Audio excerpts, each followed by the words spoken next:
ইতিমধ্যে আপনারা জানেন আমাদের খুব বদনাম হয়ে গেছে পশ্চিমবঙ্গের। আমি মনে করি ভারতবর্ষের অন্যতম রাজধানী কলকাতা তথা পশ্চিমবঙ্গের অনেকটা ক্ষতি হয়ে গেছে। এই জায়গা থেকে আমাদের এই প্রিয় বঙ্গভূমি পশ্চিমবঙ্গকে বের করে আনতে হবে। সরকারি চাকরির নিয়োগ প্রক্রিয়াকে ঘিরে দীর্ঘদিনের বিতর্কের মাঝেই সরকারের পালাবদল হতেই নিয়োগ প্রক্রিয়ায় স্বচ্ছতা আনতে বড় পদক্ষেপ নিল শুভেন্দু অধিকারীর সরকার। এবার থেকে চাকরি প্রার্থীদের ওএমআর শিটের কার্বন কপি দেওয়া বাধ্যতামূলক করতে হবে। শিয়ালদহের সরকারি উদ্যোগে আয়োজিত রোজগার মেলা থেকে ঘোষণা করেন মুখ্যমন্ত্রী শুভেন্দু অধিকারী। তিনি বলেন, কার্বন কপি প্রত্যেক যুবক যুবতীকে দেওয়া উচিত। এতদিন ওএমআর পদ্ধতিতে পরীক্ষা হলেও কার্বন কপি দেওয়া হতো না। স্বজন পোষণ, দুর্নীতি এই শব্দগুলোর উৎপত্তি এখান থেকেই আসে। তাই এবার থেকে কার্বন কপি দেওয়া হবে। যে ওএমআর ভিত্তিতে যে লিখিত পরীক্ষা হয় তার কার্বন কপি প্রত্যেকটি পরীক্ষায় বসা যুবক যুবতীকে দেওয়া উচিত। কিন্তু কার্বন কপিটা খাতার সঙ্গেই থেকে যায়, কেউ নিয়ে যায় না, থাকে carbon copy. It's a very bad practice. Mala fide intention, nepotism, corruption, এই যে ওয়ার্ডগুলো আছে এগুলোকে এনকারেজ করার জন্যই এই ধরনের একটা উদ্যোগ বা একটা মানসিকতা কাজ করেছে। শুধু তাই নয়, নিয়োগের স্বচ্ছতা ফেরাতে বিধানসভার আগামী অধিবেশনে নতুন আইন আনার কথাও ঘোষণা করেছেন তিনি। মুখ্যমন্ত্রীর দাবি, পূর্বের সরকারের আমলে লাগাতার নিয়োগ দুর্নীতিতে গোটা দেশের কাছে পশ্চিমবঙ্গের বদনাম হয়েছে। নতুন সরকারের জমানায় নতুন নিয়োগ নীতি বলবৎ হবে বলেও জানান তিনি। সম্ভবত আগামী বাজেট অধিবেশনে এই প্রস্তাব পেশ করা হতে পারে রাজ্যের তরফে। ইতিমধ্যে আপনারা জানেন আমাদের খুব বদনাম হয়ে গেছে পশ্চিমবঙ্গের। Teacher recruitment scam, municipal recruitment scam, high court supreme কোর্টের হস্তক্ষেপ, 26,000 শিক্ষক শিক্ষিকা শিক্ষাকর্মীর চাকরি বাতিল, সব মিলিয়ে বিগত দিনে পশ্চিমবঙ্গে রিক্রুটমেন্ট সংক্রান্ত বিষয়ে আমাদের যে অভিজ্ঞতা হয়েছে তার ফলে শিক্ষা, সংস্কৃতি, আধ্যাত্মিক চেতনার আমি মনে করি ভারতবর্ষের অন্যতম রাজধানী কলকাতা তথা পশ্চিমবঙ্গের অনেকটা ক্ষতি হয়ে গেছে। এই জায়গা থেকে আমাদের এই প্রিয় বঙ্গভূমি পশ্চিমবঙ্গকে বের করে আনতে হবে। আমরা next 6 June all recruitment organisation of our state আমরা একটি সিম্পোজিয়াম করছি, যেখানে ভারত সরকারের রেলওয়ে রিক্রুটমেন্ট বোর্ড সহ তাদের রিক্রুটমেন্ট প্রক্রিয়াকে আমরা অ্যাকসেপ্ট করার চিন্তা ভাবনা করেছি এবং সেটা করব।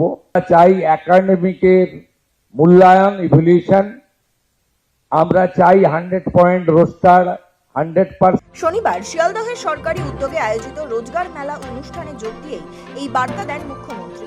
অনুষ্ঠানে উপস্থিত ছিলেন কেন্দ্রীয় প্রতিমন্ত্রী তথা বিজেপি নেতা সুকান্ত মজুমদারও। সেখান থেকেই নিয়োগ দুর্নীতি ইস্যুতে আগের সরকারের বিরুদ্ধে তীব্র আক্রমণ শানান শুভেন্দু অধিকারী। মুখ্যমন্ত্রী বলেন, সরকারি দায়িত্ব নেওয়ার পর তিনি আধিকারিকদের কাছে জানতে চেয়েছিলেন কিভাবে নিয়োগের পরীক্ষা নেওয়া হয়। তখন তাকে জানানো হয় ওএমআর পদ্ধতিতে পরীক্ষা হয় ঠিকই, কিন্তু পরীক্ষার্থীদের কার্বন কপি দেওয়া হয় না। সেই জায়গাতেই সবচেয়ে বেশি প্রশ্ন তৈরি হয় বলে মন্তব্য করেন তিনি।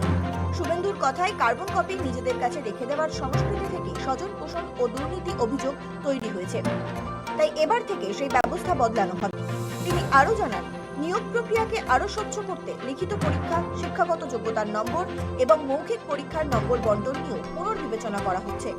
বিশেষ করে মৌখিক পরীক্ষায় অতিরিক্ত নম্বর দেওয়ার প্রবণতা কমানোর দিকেই জোর দিচ্ছে সরকার। কারণ সেই জায়গাতেই দীর্ঘদিন ধরে পক্ষপাতের অভিযোগ উঠেছে বলে মত প্রশাসনের একাংশের। সজ্জিত করবেন আর অন্যরাও শিখবেন, এটাও একটা তার বড় দৃষ্টান্ত বলে আমি মনে করি। প্রথমত মাননীয় প্রধানমন্ত্রীকে ধন্যবাদ জানাবো। দেশের শিক্ষিত, মেধা সম্পন্ন, ওয়েল এডুকেটেড ইয়াং জেনারেশনকে ওএমআর কার্বন কপি রিটিন পরীক্ষার আমরা যারা পরীক্ষায় বসবেন তাদের দেব, সে প্রভিশন আছে। আমরা রিটিন এক্সাম, একাডেমিক যে স্কোর এবং সাথে সাথে এখানে পশ্চিমবঙ্গে ওরালে ভাইভাতে ম্যাক্সিমাম নাম্বার রাখা হয়েছে। It's not good. ভাইভাতে মিনিমাম নাম্বার রাখা উচিত। যারা নিয়োগ প্রক্রিয়াকে কলুষিত করছেন, যারা নিয়োগ প্রক্রিয়াকে দূষিত করছেন, তারাও এই ধরনের প্রক্রিয়ার মধ্য দিয়ে নিজেদেরকে সংশোধিত করবেন আর অন্যরাও শিখবেন। রোজগার মেলার মঞ্চ থেকে রাজ্যের প্রাক্তন তৃণমূল সরকারকে সরাসরি নিশানা করেন মুখ্যমন্ত্রী। তার অভিযোগ, আগের সরকারের আমলে নিয়োগে ব্যাপক দুর্নীতি হয়েছে এবং সেই কারণে গোটা দেশের সামনে রাজ্যের ভাবমূর্তি ক্ষতিগ্রস্ত হয়েছে। মুখ্যমন্ত্রীর দাবি, আগের সরকার শুধু কেন্দ্রীয় নীতিকেই অগ্রাহ্য করেনি, সংবিধানের মূল চেতনাকেও মানেনি। নিজেদের ইচ্ছা মতো প্রশাসন চালানো হয়েছিল বলেই সাধারণ মানুষ এবং হাজার হাজার চাকরি প্রার্থীকে চরম ভোগান্তির শিকার হতে হয়েছে বলে মন্তব্য করেন তিনি। শুভেন্দু বলেন, এই পরিস্থিতি থেকে বেরিয়ে আসা জরুরি। আগামী দিনে স্বচ্ছ এবং স্বাভাবিক প্রক্রিয়ায় নিয়োগ ফের চালু করতে হবে। মানে বিদায়ী স্টেট গভর্নমেন্ট ডক্টর বাবা সাহেব আম্বেদকরের সংবিধানকে পর্যন্ত মানেনি। সংবিধানে ক্লিয়ার বলা আছে 100 পয়েন্ট রোস্টার মানতে হবে। এসসি এসটি এবং ওবিসি রিজার্ভেশন, সাথে ইডব্লিউএস এবং এক্সাম ক্যাটাগরি এবং ফিজিক্যালি চ্যালেঞ্জ, এই যে ব্যবস্থাগুলো আছে ওয়েস্ট বেঙ্গলে মানা হয়নি 100 পয়েন্ট রোস্টার। আমরা চাই স্বচ্ছতার সঙ্গে লিখিত পরীক্ষা, আমরা চাই একাডেমিকের মূল্যায়ন ইভ্যালুয়েশন, আমরা চাই 100 point roaster, 100% implementation, it's a mandatory as per our constitution. আমরা চাই যে ওরালের নাম্বারটা একটু কম করে স্বচ্ছতার সঙ্গে যাতে আগামী দিনে রিক্রুটমেন্ট হয় এবং তার স্কোর রিক্রুটমেন্ট বোর্ডগুলো ওয়েবসাইটে দিয়ে দিতে পারে। হোয়াটসঅ্যাপ মেসেজ দিয়ে অ্যাপয়েন্টমেন্ট বা রিক্রুটমেন্ট না হয়। শুভেন্দুর কথায়, বর্তমান সরকার সেই পুরনো পরিস্থিতি থেকে বেরিয়ে এসে নতুন করে বিশ্বাসযোগ্য নিয়োগ ব্যবস্থা গড়ে তুলতে চায়। চাকরি প্রার্থীদের মধ্যে আস্থা ফেরানোই এখন সরকারের সবচেয়ে বড় লক্ষ্য বলেও দাবি করেন তিনি। তাৎপর্যপূর্ণ বিষয় হলো, নিয়োগ দুর্নীতি ইস্যু দীর্ঘদিন ধরেই রাজ্যের রাজনীতিতে অন্যতম গুরুত্বপূর্ণ বিষয় হয়ে রয়েছে। সেই পরিস্থিতিতে ওএমআর কার্বন কপি বাধ্যতামূলক করার ঘোষণা এবং নতুন নিয়োগ আইন আনার বার্তা রাজনৈতিকভাবেও তাৎপর্যপূর্ণ। বিশেষ করে চাকরি প্রার্থীদের ক্ষোভ ও উদ্বেগের কথা মাথায় রেখেই সরকারি পদক্ষেপ করছে নিঃসন্দেহে। সৌভিক সান্যালের রিপোর্ট, সময়।